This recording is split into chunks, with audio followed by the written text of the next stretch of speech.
नमस्ते।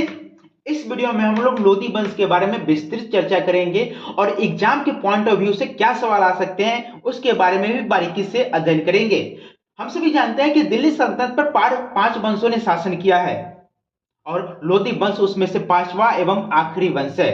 पिछली चार वंशों के बारे में हम लोगों ने 4 वीडियोज में अध्ययन कर चुका है और उसके कहानी को भी बेहतरीन तरीका से समझा है। अगर आपने अभी तक वीडियो नहीं देखा है तो प्लेलिस्ट में जाइए और वहां से वीडियो आप वॉच कर सकते हैं। फिलहाल हम लोग बात करने वाले हैं इस वीडियो में लोधी वंश, जो कि दिल्ली सल्तनत का पांचवा एवं आखिरी वंश होता है।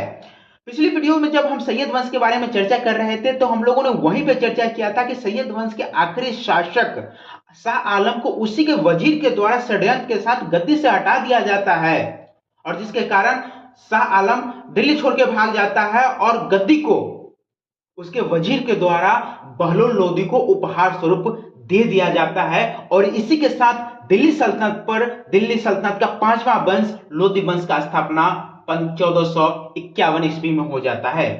तो इसका स्थापना कब हुआ? 1451। और यह 1451 से लेकर के 1526 जब इब्राहिम लोधी के समय बाबर का आक्रमण होता है, पानीपत का युद्ध होता है और उसी के साथ लोधी वंश का अंत और साथ ही दिल्ली सल्तनत का भी अंत हो जाता है।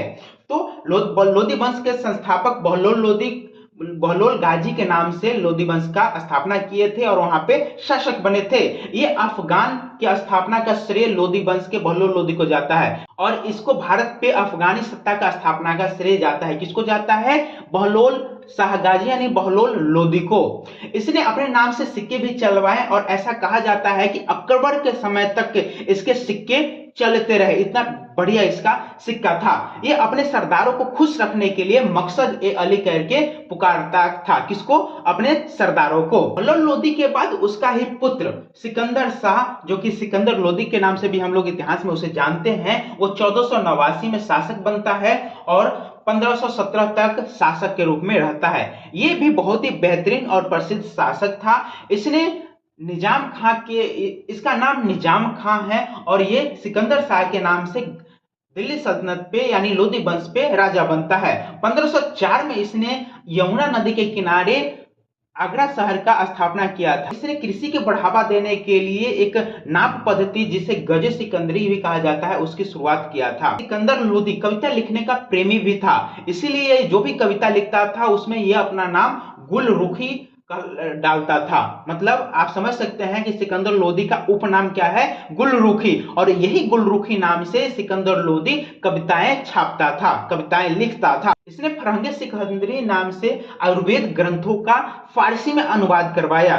इसने ताजिया पर रोक लगवा दिया और साथ ही पीरों एवं संतों के दरबार में जाने वाली महिलाओं पे भी रोक लगा दिया। इसने कहा कि पीर और संतों पर महिलाएं नहीं जा सकती हैं। इसने नगरकोट के ज्वालामुखी जो हिंदू मंदिर है वहां की मूर्तियों को ध्वस्त करवा करके और उसकी मूर्तियों से जो भी पत्थर बने थे उस पत्थरों को कसाई को दे दिया था मांस तोड़ने के लिए।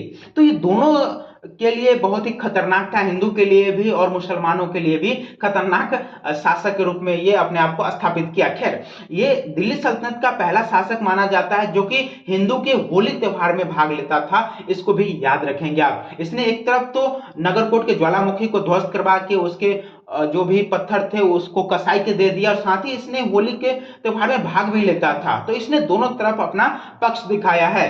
सिकंदर शाह की मृत्यु 1517 में हो जाती है। उसके बाद 1517 में इब्राहिम लोधी यहाँ का शासक बनता है। इब्राहिम लोधी जब 1517 में शासक बनता है उसके जस्ट एक साल बाद 1518 में तोखली युद्ध होता है इब्राहिम लोधी और राणा सांगा के बीच, जिसमें इब्राहिम लोधी की हार होती है और राणा सांगा जीत जाते हैं और इसी के साथ इसका शासन का पोल भी खुल जाता है कि ये कमजोर शासक है। दौलत खां लोधी जो कि पंजाब का शासक है और साथ ही इब्राहिम लोधी के चाचा आलम खां के निमंत्रण पर 1526 में बाबर भारत पे आक्रमण करता है और इसी के साथ हरियाणा में एक क्षेत्र लगता है पानीपत। वहां पे 21 अप्रैल 1526 ईस्वी को इब्राहिम लोधी और बाबर के बीच युद्ध होता है जिसे हम प्रथम पानीपत युद्ध के रूप में भी जानते हैं और वहीं पे इब्राहिम लोधी की मौत हो जाता है। सवाल पूछा जाता है कि दिल्ली सल्तनत का वो कौन शासक है जो कि रणभूमि में ही मारा गया? वो है इब्राहिम लोधी, याद रखेंगे। तो उम्मीद करता हूं कि लोधी वंश आपको समझ में आ गया होगा। तो ऐसे ही वीडियोज पाने के लिए चैनल को सब्सक्राइब करिए, लाइक करिए और एक प्यारा सा कमेंट करिए, ताकि हम अपने आप को और मोटिवेट महसूस कर सके और बेहतरीन वीडियोज आपके लिए लाते रहें। Thank you so much.